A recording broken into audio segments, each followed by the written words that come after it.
Hi friends, 13th எபிசோட்க்கு போகலாமா? மறக்காமல் ஒரு லைக் பண்ணுங்கள் செல்ல குட்டீஸ்.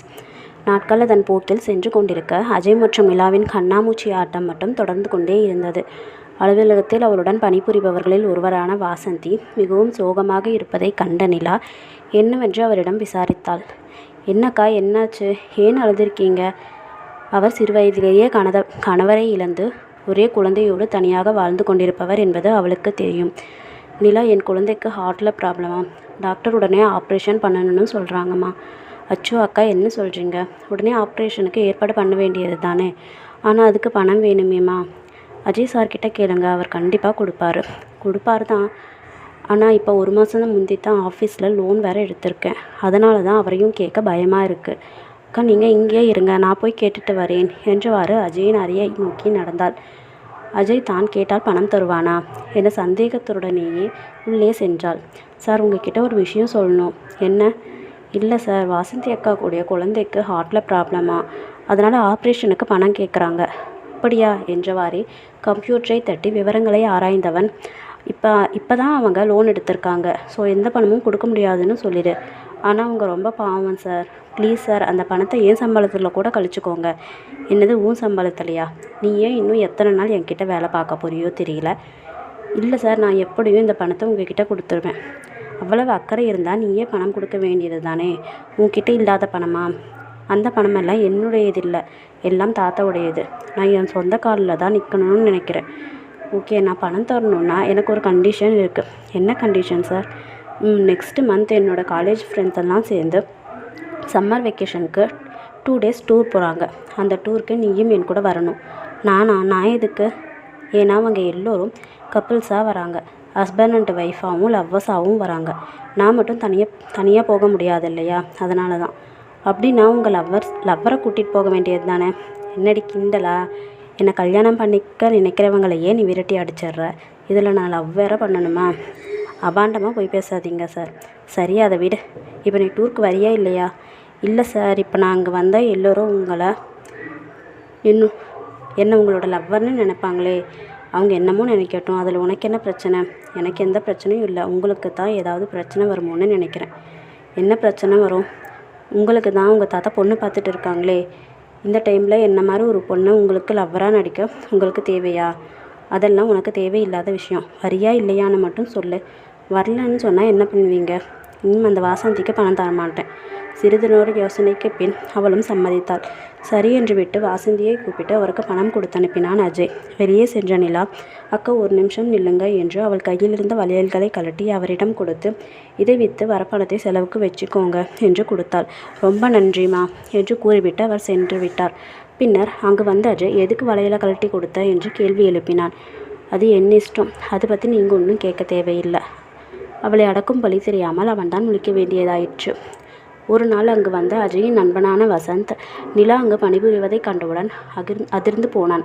டே, என்ன பண்ணிட்டு இருக்க? பழி வாங்கிறதுக்காகத்தான் நிலாவனை வேலையில் வச்சுருக்க? இல்லையே, அவளோட தாத்தா தான் அவளுக்கு வேலையை கற்றுத்தர சொல்லி என்கிட்ட ரொம்ப கெஞ்சினாரு. அதான் பாவம்னு சேர்த்திக்கிட்டேன். நீ சொல்கிறது நம்ப மாதிரியே இல்லையே. உண்மையை சொன்னால் கூட நம்ப மாட்டேங்குது இந்த பக்கி. நீ சொல்கிறது உண்மையா இல்லையான்னு நான் நிலாக்கிட்டேயே கேட்டுக்கிறேன் என்றவாறு நிலாவிடம் சென்றான். ஹாய் நிலா, எப்படி இருக்க? அண்ணா, நீங்களா? என்ன சர்ப்ரைஸ் விசிட்டா? உங்களை பார்த்து ரொம்ப நாள் ஆச்சு. அதெல்லாம் இருக்கட்டும். அஜய் உன்னை கட்டாயப்படுத்தி இங்கே வேலை பார்க்க வச்சானா? இதற்கு என்ன பதில் சொல்வது என்று அவளுக்கு தெரியவில்லை. சொல்லுமா, உன்னை பழிவாங்கிறதுக்காகத்தானே இப்படி செய்கிறான். நீ மட்டும் ஆமான்னு சொன்னால் அவனை உண்டு இல்லைன்னு ஆக்கிடுற. அவளுக்குத்தான் அவனை யாரிடமும் விட்டு கொடுக்க மனமில்லை. இல்லைண்ணா, நீங்கள் நினைக்கிற மாதிரி எதுவும் இல்லை. நான் வேலை கற்றுக்கத்தான் இங்கே ஜாயின் பண்ணேன். இப்போ ஆல்மோஸ்ட் எல்லா வேலையும் கற்றுக்கிட்டேன். நியாயமாக பார்த்தா நான் உங்கள் ஃப்ரெண்டுக்கு நிறைய தேங்க்ஸ் தான் சொல்லணும். நீனா சொல்கிறது உண்மைதானா? கண்டிப்பாக உண்மையே தான். ஓகேம்மா, நீ வர்க்க பாரு என்றவாறே அஜயின் அறைக்கு வந்தான் வசந்த். சாரிடா, நான் தான் உன்னை தப்பாக நினச்சிட்டேன். அந்த பொண்ணு உன்னை பற்றி அவ்வளவு நல்ல விதமாக சொல்லுது. நீ என்ன அவ்வளவு நல்லவனாடா என்று கூறிய நண்பனை முறைத்த அஜய்க்கு குழப்பமாக இருந்தது.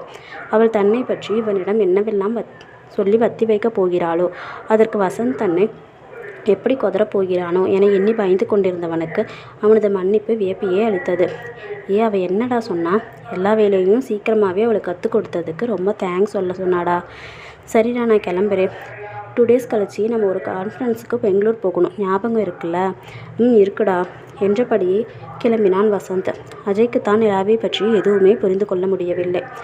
அந்த நிலைமையில் ஒரு நாள் நிலாவின் பிறந்த நாள் வந்தது. முன்பெல்லாம் ஆடம்பரமாக கொண்டாடப்படும் பிறந்த நாள் இப்பொழுதெல்லாம் கண்டு கொள்ளப்படுவதாகவே அவனுக்கு தெரியவில்லை. நிலாவிற்கு ஏதாவது பரிசளிக்க விரும்பினான். அவளிடம் இல்லாத ஒன்றை பரிசாக அளிக்க வேண்டும் என நினைத்தவன் அவளை ஊன்றி கவனித்தான். அவள் அந்த வாசந்தியின் குழந்தைக்காக வளையல்களை கலட்டி கொடுத்த பிறகு வளையல்களை அணிவதில்லை என்பதை உணர்ந்தான். ஏன் இப்படி இருக்கிறாள்?